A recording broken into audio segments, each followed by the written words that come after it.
Man's will.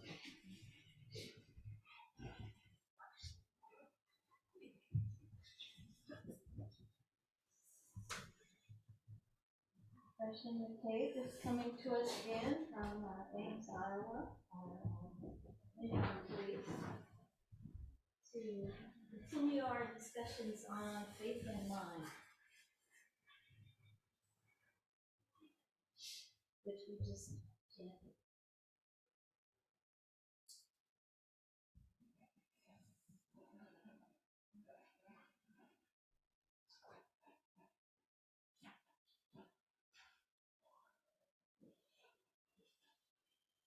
Call and response. The Dharma is vast and subtle. The Dharma is vast and subtle. We now have a chance to see this. We now have a chance to see this. Study this and practice this. Study this and practice this. May we realize this true meaning. May we realize this true meaning.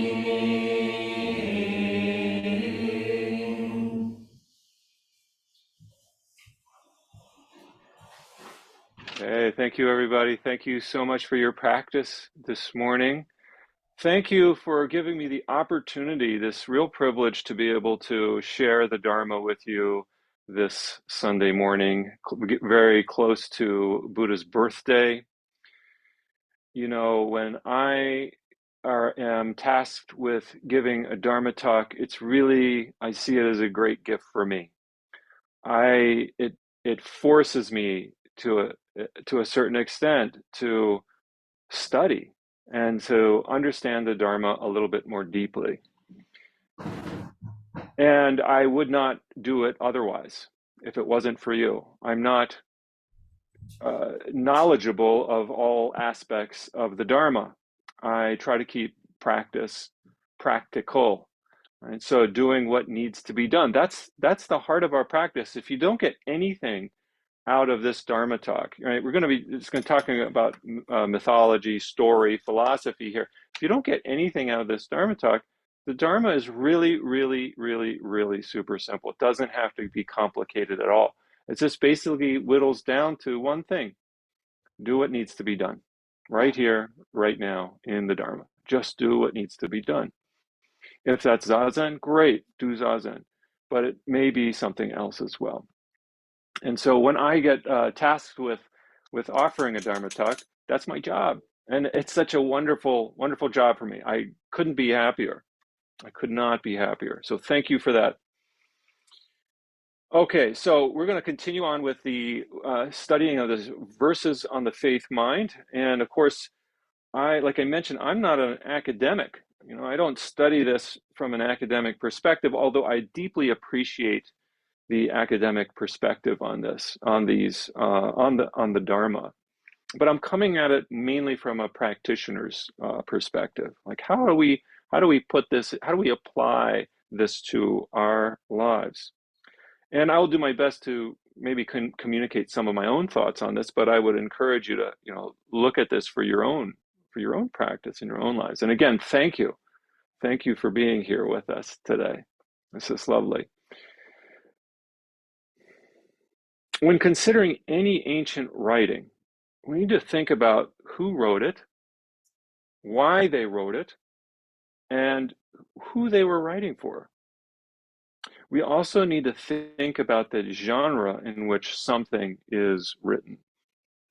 More often than not, when it comes to ancient texts like Faith and Mind, or the faith verses on the faith mind, the audience is far removed from our present moment, from our particular time and culture. Okay, so the last time we looked at this, a couple of weeks ago, we looked at this word faith and what that word means in a Chinese context, and that is different from the word as used in a Western context.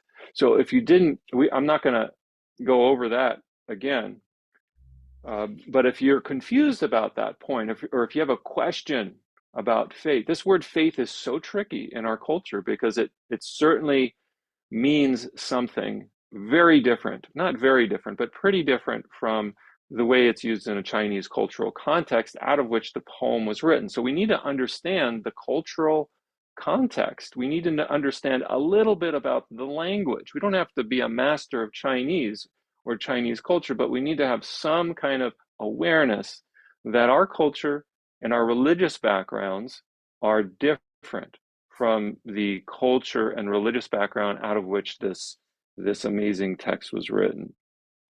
Okay, maybe just I just like to invite you guys to, those of you that have been studying this with us, this word faith.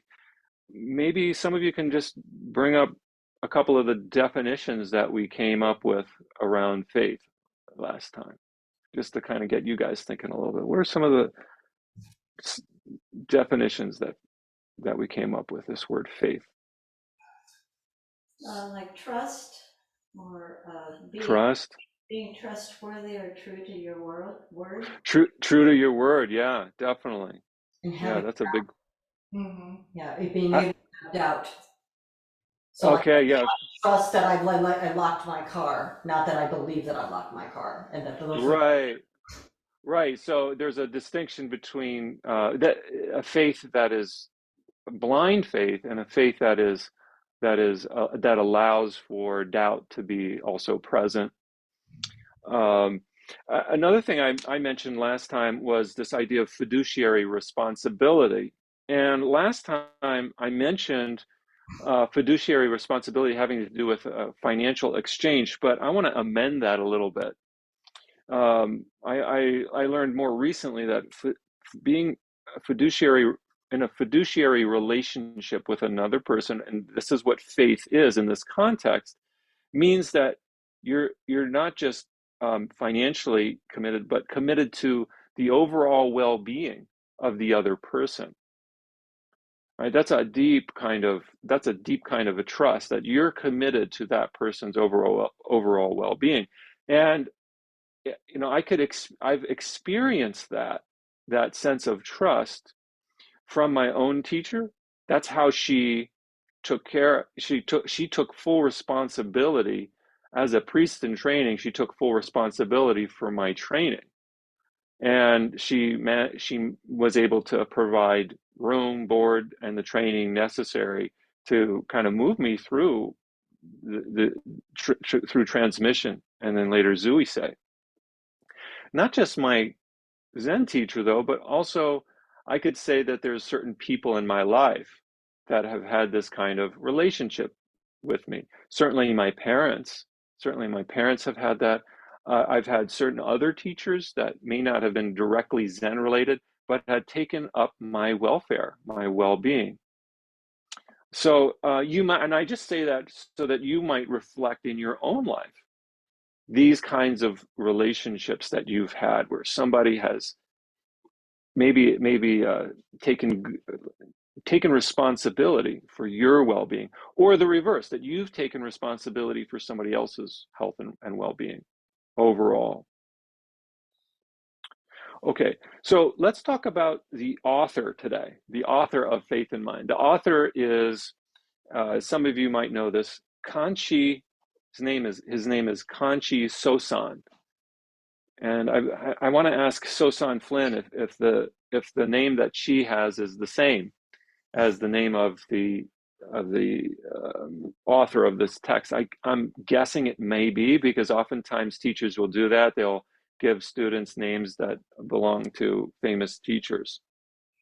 But I don't know for sure without looking at the Chinese characters. So he's considered the third ancestor in China. So in Zen, there's this sense of a lineage, that continuity from the Buddha all the way up to the present, that's been passed down from master to disciple, generation to generation. And Buddhism starts in India with the Buddha and then moves into what's now known as China, southern part of China. And Bodhidharma is given credit for Bodhidharma, a historical or maybe mythical figure, is given credit for delivering the Dharma from India to China. So he's considered the first ancestor in China. The second ancestor is Taiso Eka, and the third ancestor is the author of of the Faith Mind, and that is Kanchi Sosan. And I thought, as I was thinking about this, I was thinking, many of us in America are third generation practitioners, just as Kanchi Sosan was a third generation um, heir to the Dharma. Many of us, right? If we think about it, in America, you have Katagiri Roshi was first generation, Nonin was second generation, and those of us who studied with Nonin are third generation. That means I think all of us here we're all third generation. So it's interesting that there's some kind of resonance with this particular teacher, and the idea, like there's a history of generations, and something happens maybe in the third generation. The first generation, there's this sense of newness. Katagiri Roshi, very charismatic, and people just want to go to him and find him. Second generation, maybe opportunistic, maybe unconventional to a certain degree. I think I could sense that with Nonin to a certain degree. And Taiso Eka, who was the second generation in China, there's a story of him doing things that were completely unconventional. The third generation, what does the third generation look like? Well, I don't know. I mean, is there a pattern here? I'm not sure, but maybe appealing to the masses to a certain degree. If we look at first, second, third, fourth generation in Japan, first generation was Dogen, and he was kind of like a stickler for this is staying true to the source of Zen, getting to the roots of it. Second generation, you have Kon Ejo, and he kind of maintained the Dharma over that second generation period. He didn't do anything different.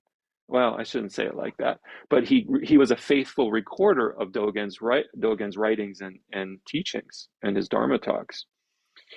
By the third generation, the transmission of the Dharma was almost lost in Japan. Tetsugikai, the ball was almost dropped there.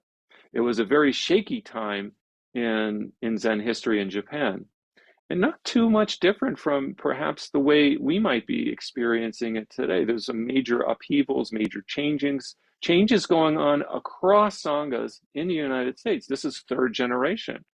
There's a challenge for a lot of the first and second generation teachers to pass the Dharma on to their heirs in a way that works in this culture.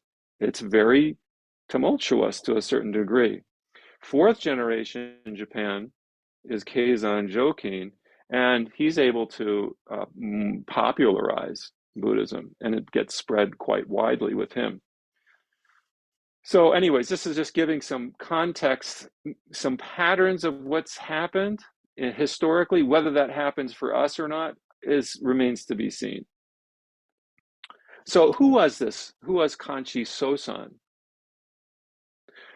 First of all, did he actually write verses on the Faith Mind? Did he actually write it? We don't have proof of him actually writing it. Was it a compilation of his students, and then they ascribed it to him as things that he said? We don't know. We don't know for sure. And we don't have to know. It doesn't really matter.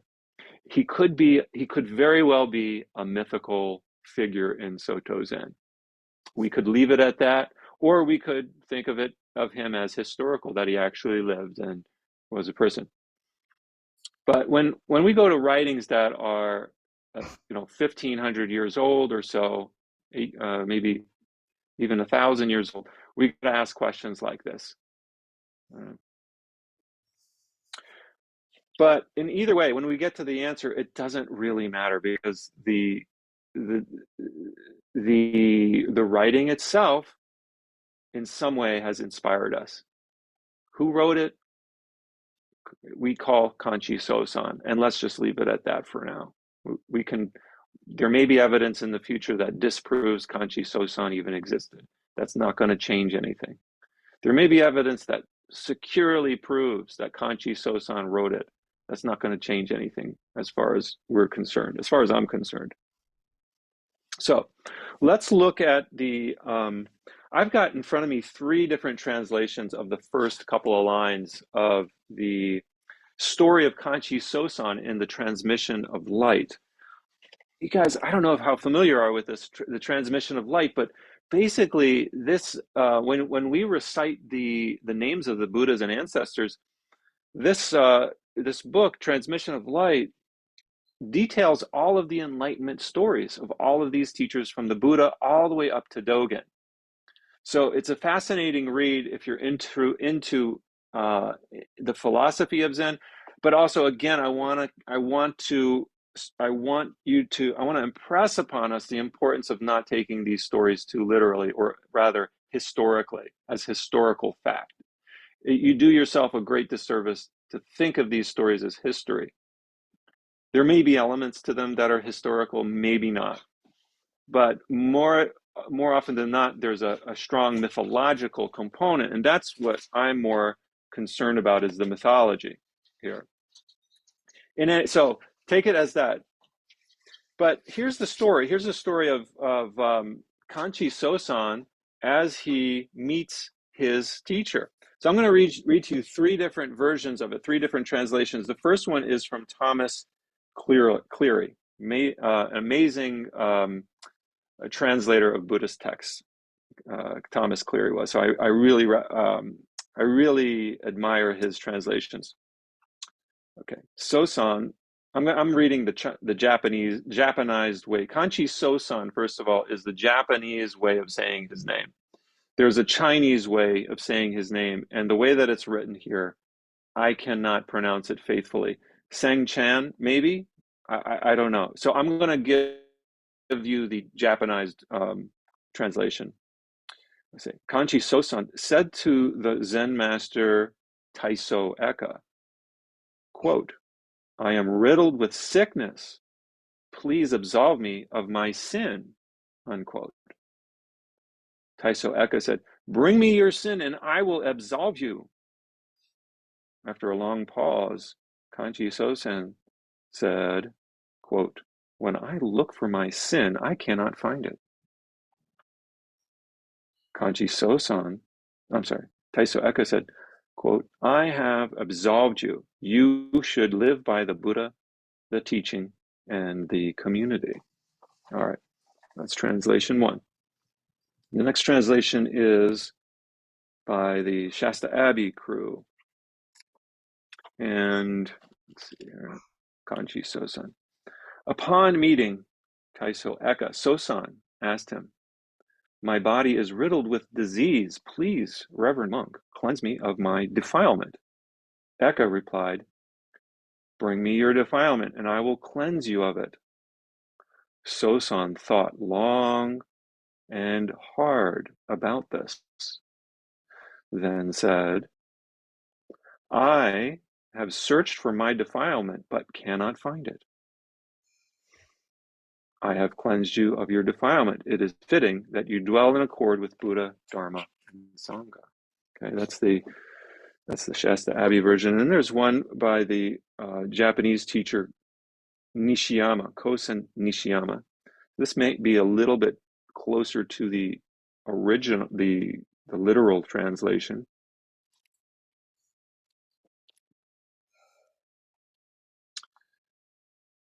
The 30th patriarch, third Chinese patriarch or ancestor, was Kanchi Sosan.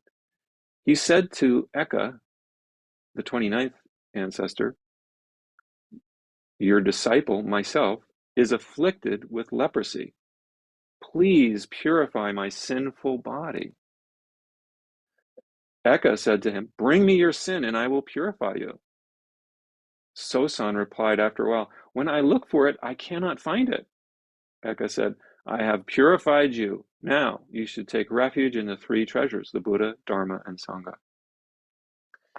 I'm just finding these translations all fascinating, just to see how different they are. There's a thread, there's a common thread to them, but you have the word defilement used synonymously with the word sin, and with in one of the translations, it talks about his sickness being leprosy. The other translations don't talk about leprosy, but in this one translation, at least in this section of it, it talks about his sickness. It's not just a sickness of the mind; it's leprosy, a disease that's pretty much eradicated in modern times that in my awareness. All right, so I find it, just to pause here, and the interesting thing is that there is this connection that's drawn here in an ancient text between a physical ailment, right, a disease. The disease is not a disease of the mind only, but it's also a physical disease and a spiritual illness, right? There's a line drawn directly between these two things.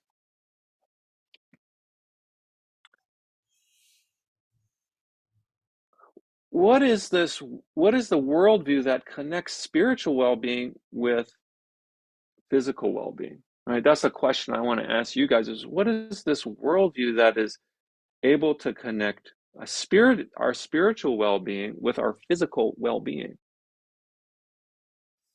What do you guys think? I just love to hear some thoughts, just to get some thoughts stimulated. I have my own thoughts here, but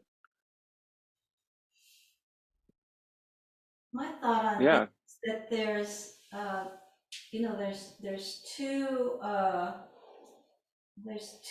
there's a whole range, and there's two ends of the spectrum on the approach to this.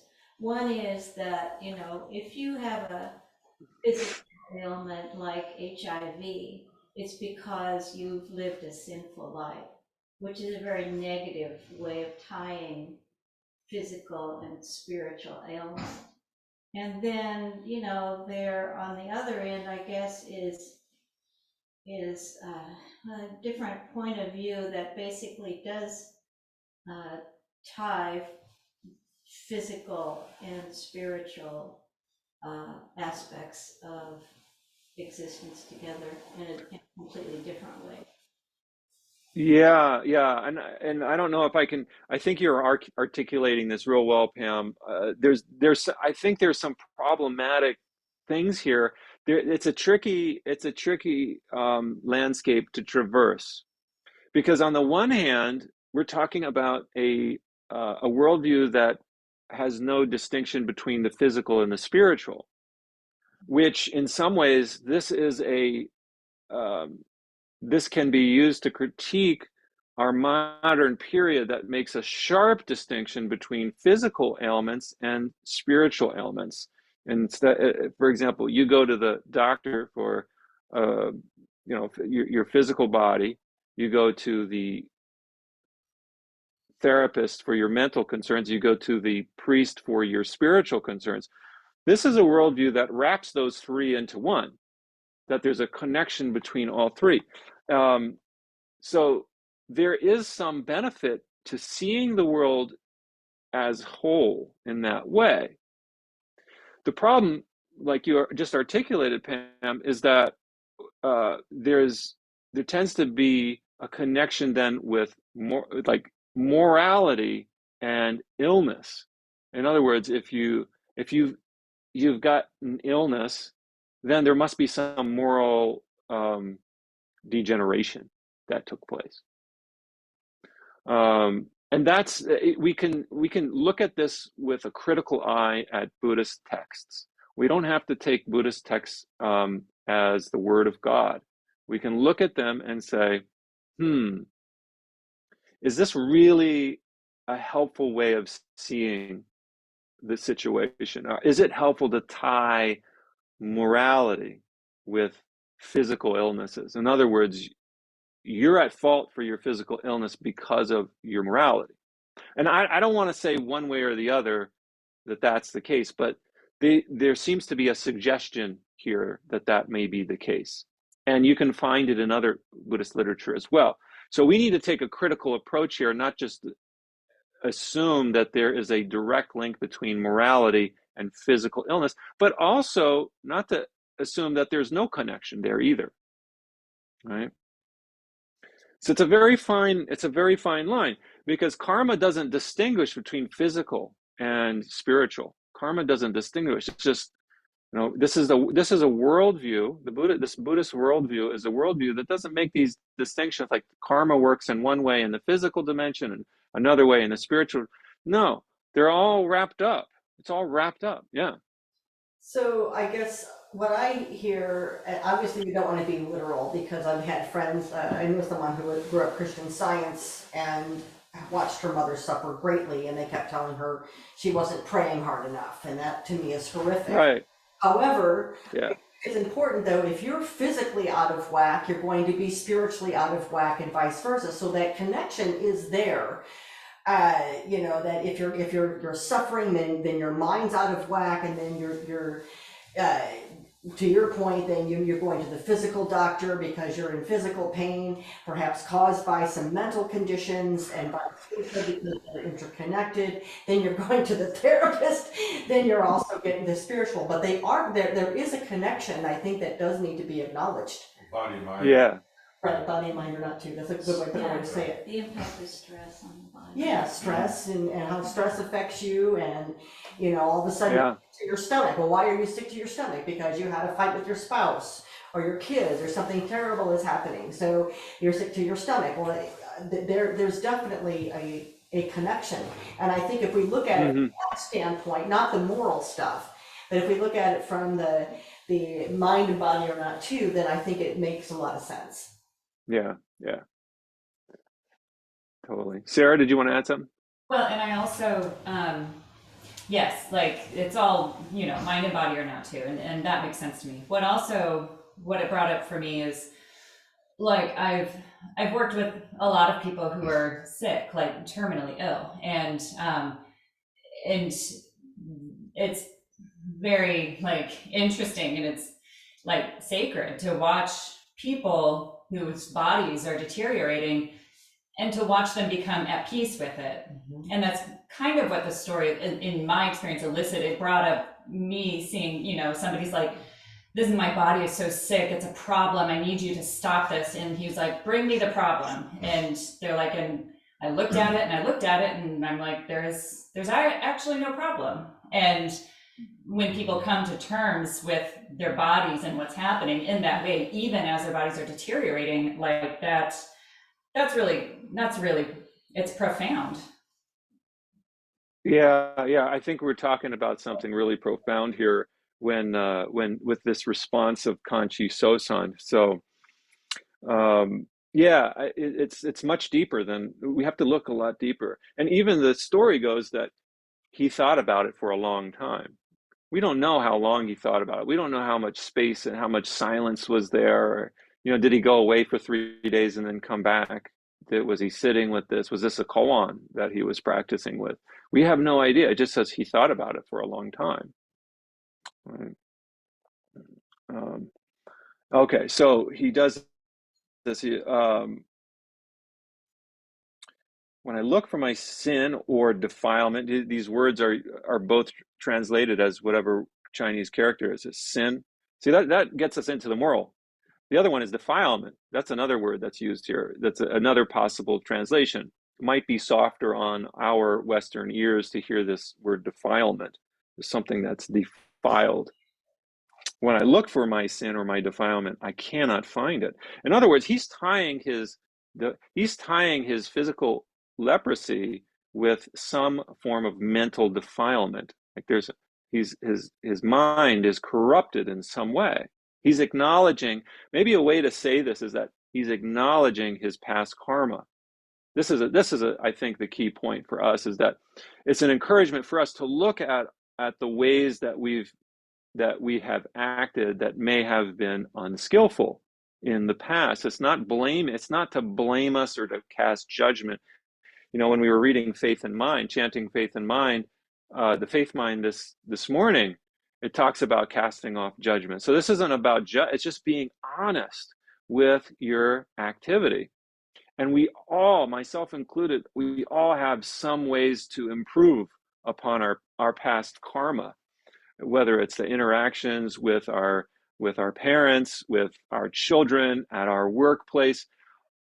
That's the spirit of Zen, is to periodically evaluate our past actions. You don't have to be, obsessive compulsive about it, but to periodically, every so often, reflect on our past actions and think, that thing I did with so and so didn't go as I had planned or had hoped. Maybe I can do it better next time, or maybe I can do something about that.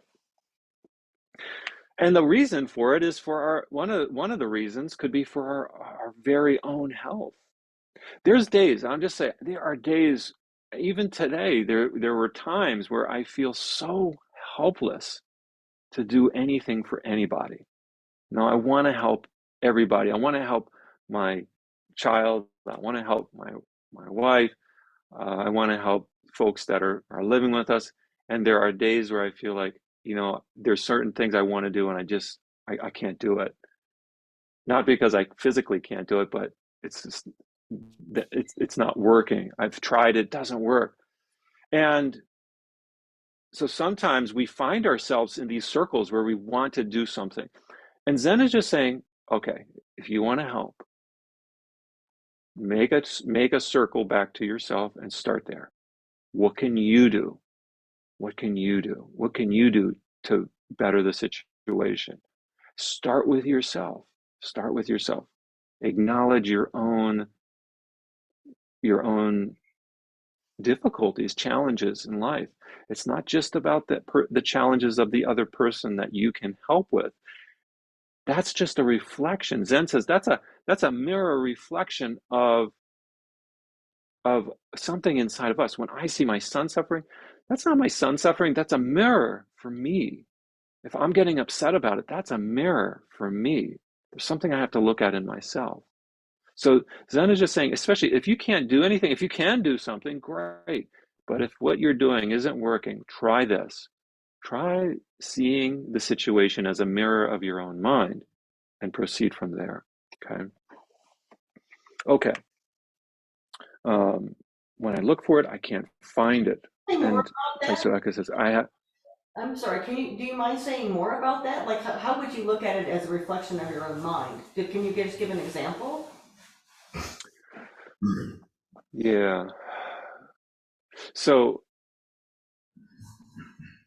when I think about, say, for example, my own son, and there's something that he's struggling with, I turn it around and well, first of all, I don't turn it around. I think, what can I do for him?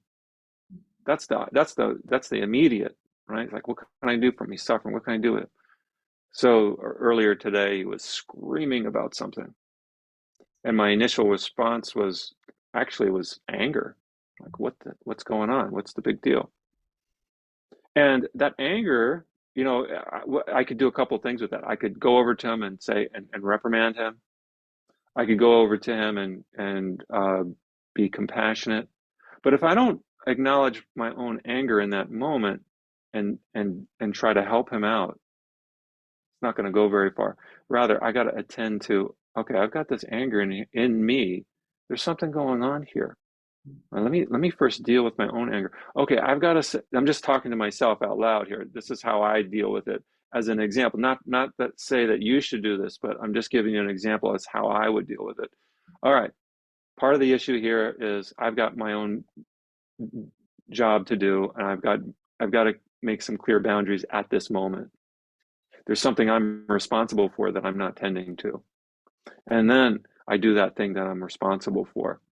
And the other thing gets resolved in its own time, right? I'm not saying that that's definitely going to happen. And I still may have to have a conversation with him later at another time, but in the moment, right? Yeah. Okay. So let's learn a little bit more about Kanchi Sosan briefly. He is 40 years old at the time of this dialogue. He's a layman. He's a layperson. And so he's asking, okay, here's another, maybe just to go a little bit more, actually, what I've written here maybe also help to respond to Vicky's excellent question here. So let's invite ourselves into this dialogue. The question that the teacher poses to the student is, what is your quote unquote sin? What is your defilement? What is your illness? What is it? Okay, let's invite ourselves into this dialogue and be the ones who are receiving this question from the teacher. Right? So our illness, our defilement, for many of us, it might be anxiety. It's not exactly it. We don't consider anxiety a defilement, but just maybe an illness. We might think of it as a kind of a mental illness. Anxiety is a huge one for, I would say, 95% of us. Anxiety. Maybe it may be the sickness of not trusting your life. It might be the sickness of feeling like you don't belong, that you don't belong to anybody or anything bigger. It may be the sickness of addiction, of sex addiction, drug addiction, food. It could be the illness of bipolar. It could be the illness of love sickness, like a relationship that is not in a good way.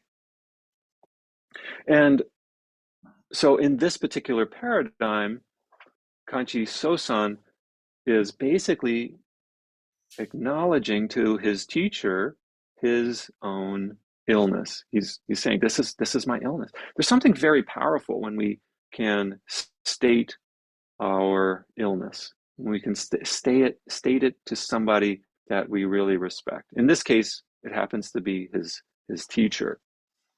And there's something that powerful happens there for Kanchi Sosan in just the saying that, this is my illness. We're just saying, I have this illness. Even before the question is asked, like, can you find it for me? Show it to me. That show it to me. I mean, certainly Taiso Eka must have noticed that he had leprosy, if he had maybe missing limbs or something. Show it to me. That is a statement from the absolute dimension. So he's inviting Kanchi Sosan to this whole nother world called, what we call in Buddhism, the absolute dimension. The dimension where there is no this or that, high or low, up or down. That's what the whole faith mind verses are about. This non-duality. And so there's two dimensions Buddhism recognizes. There's the relative dimension. That's the world of love and hate, good and bad, high and low. Then there's the ultimate dimension. That is beyond good and bad, high and low, up and down, black and white, all of these things. All right. So there's non-judgment offered to Kanchi Sosan. There's no judgment for his illness. All right. And here we have to say too, we have to be really super careful here too, because in the modern period, many of us are looking for a magic bullet to our illness. And this story, this mythology presents it as, okay, do this. Step one is present your illness. Step two, teacher says, look for it. Step three, I can't find it. Step four, you're healed. Right? It seems to say this. And if we try to follow this, I think we're going to be extraordinarily disappointed. Right? If you come to me and tell me your illness, and I say, well, show it to me, and you can't find it, you'll probably still go away sick. So I'm not going to heal. I'm not a healer. That's not my job. But I want to say that also, that's a step. It's a step. It may be a first step. It might be a 10th step. It's one thing that we need to consider is saying it. Right? There's a lot of other things that we have to keep in mind too. So we don't want to ignore the the wisdom that has been pouring through to modern times around the importance in healing of getting good exercise, getting a proper diet, getting good sleep. I mean, if you ignore those three huge things right there, if you ignore sleep, diet, and exercise, and you think you're going to get healed by talking to a Zen teacher, forget it. I mean, you got to keep all that stuff in balance, right? Or if you think you can do it without meditation, right? I was, sitting still, or without chanting, or without having good familial relationships. It's good relations with your relations with our family are often really strained. So all I'm saying is that there's multiple things that we have to look at when it comes to our own illnesses. And the first thing is, or maybe one of the first things is, first we got to recognize, oh, I've got this illness, and there's no judgment about it. There's zero judgment about it, right?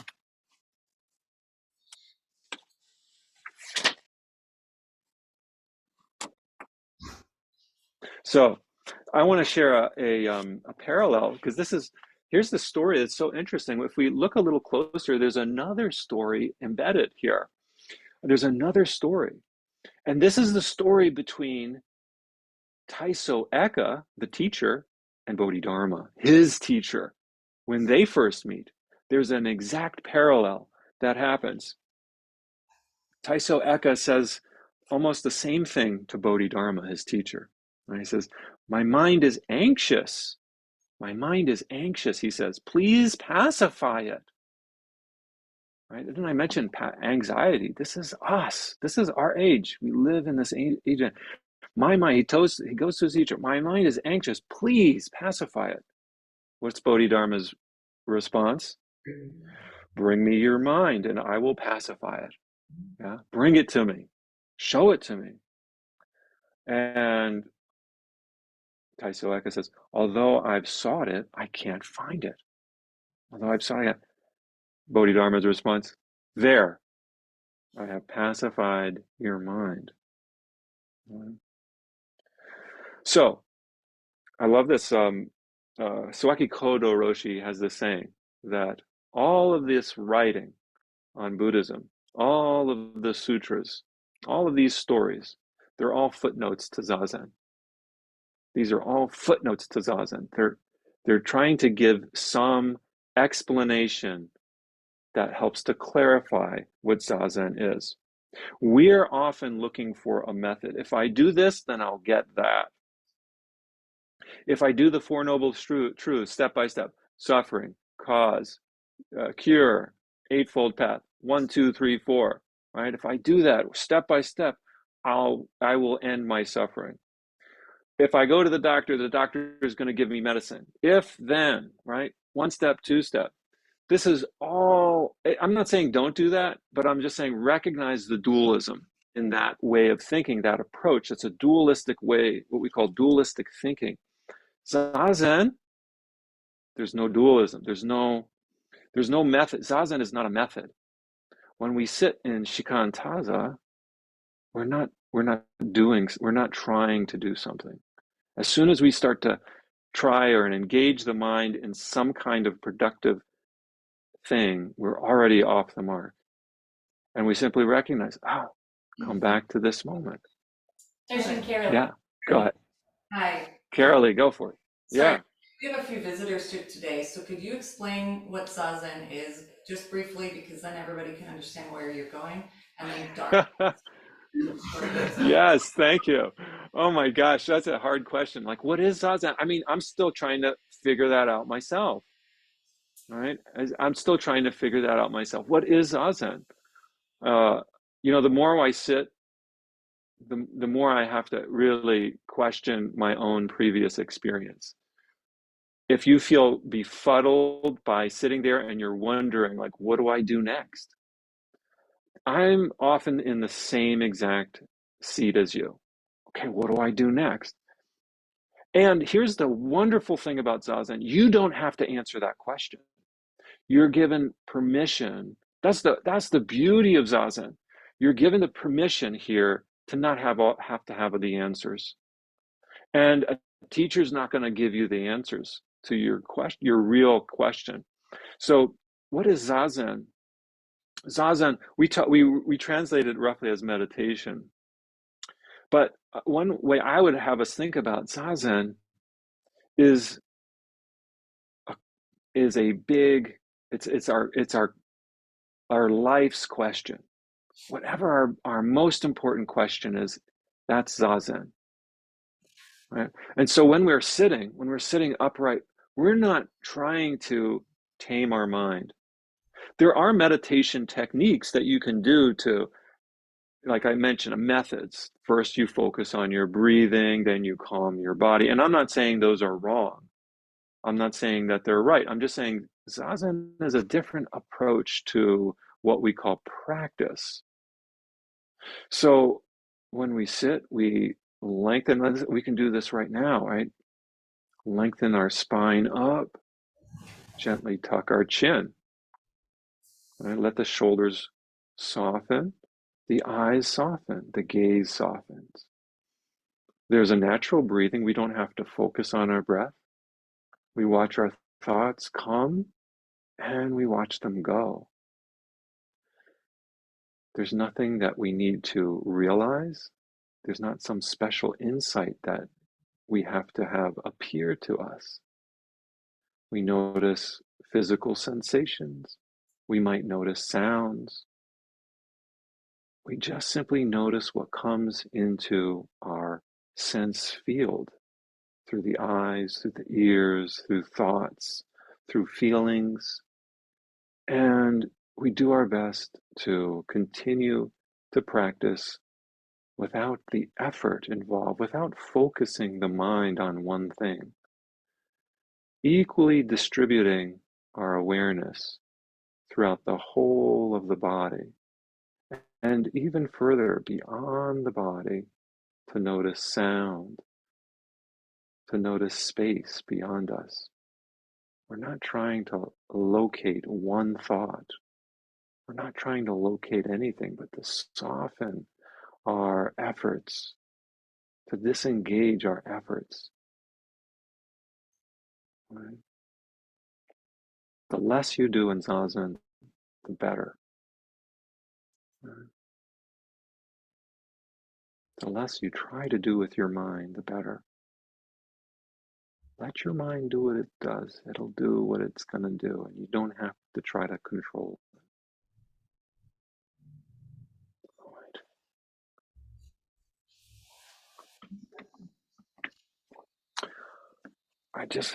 I think I should probably close here on one other thing I want to mention about the history of Kanchi Sosan. It mentions that later on in the story of Kanchi Sosan, it mentions that his sickness heals gradually. His sickness heals gradually. I think that's a beautiful, we want our sickness to go away immediately. And there may be powerful drugs that take it away quickly, often at a high expense, not just financial. But Sosan's sickness gradually heals. In his generation, his teacher is beheaded for his charisma. He brings a lot of jealousy, and he's beheaded. There's a history of persecution of Buddhism in this particular generation. 2 generations earlier, with Bodhidharma, the emperor was a great donor, and he promoted the Dharma. He promoted the ordination of monks and nuns. Just 2 generations later, you have persecution by the emperor of Buddhism. And so Kanchi Sosan goes into the mountains. In his practice, he lives out in the mountains. He lives there in seclusion for some 10 years. And out of this seclusion, faith and the verses on the faith mind are born. All right. Thank you.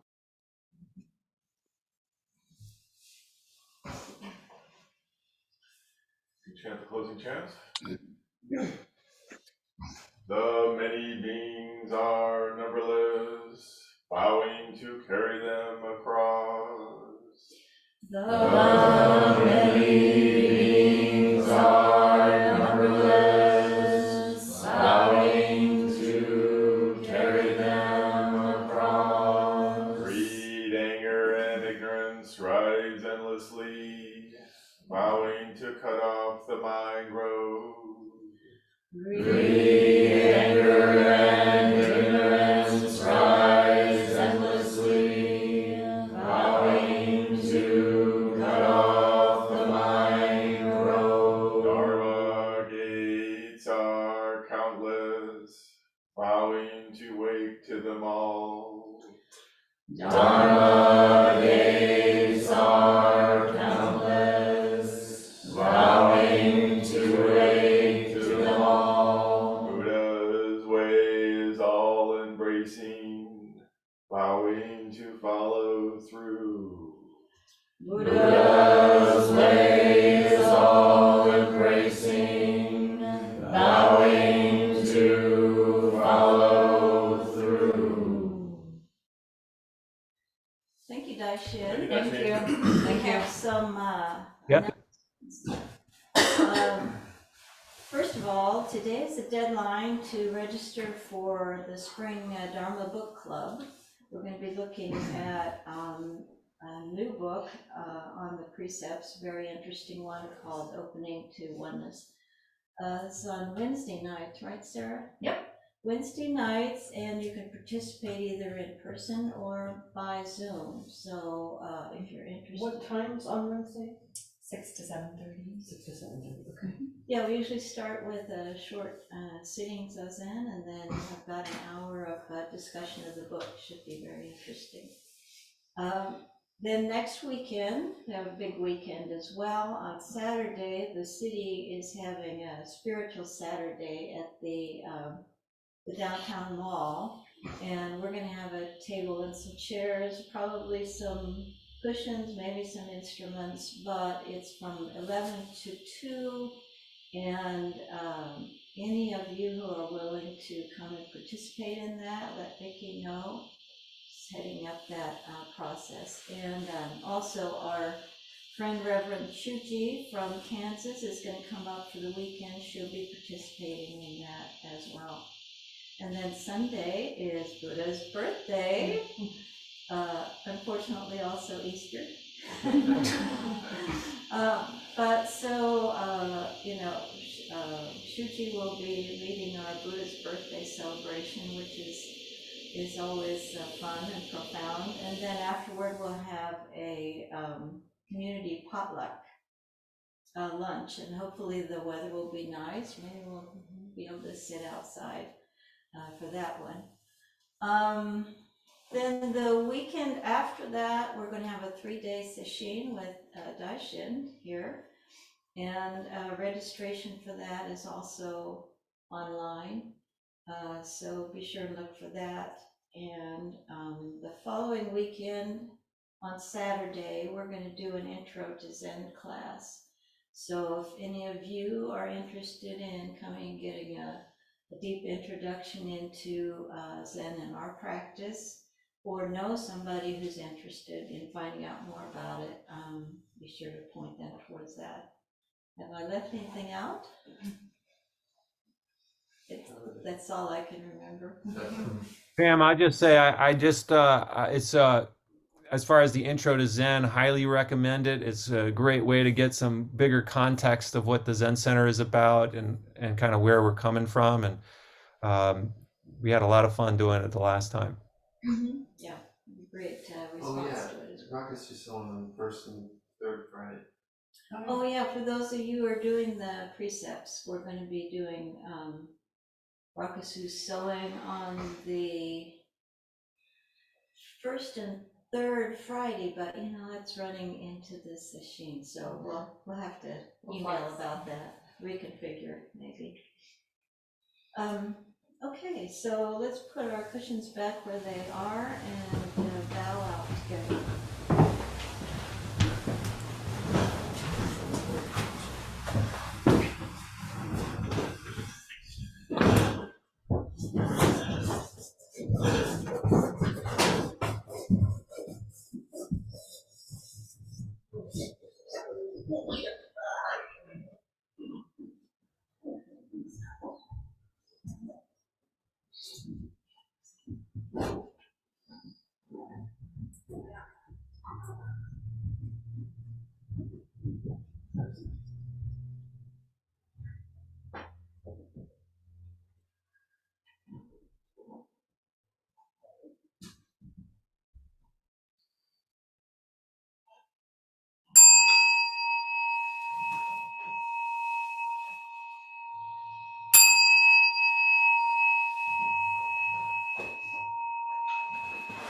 I forgot to mention, we're having tea and conversation. Well, have a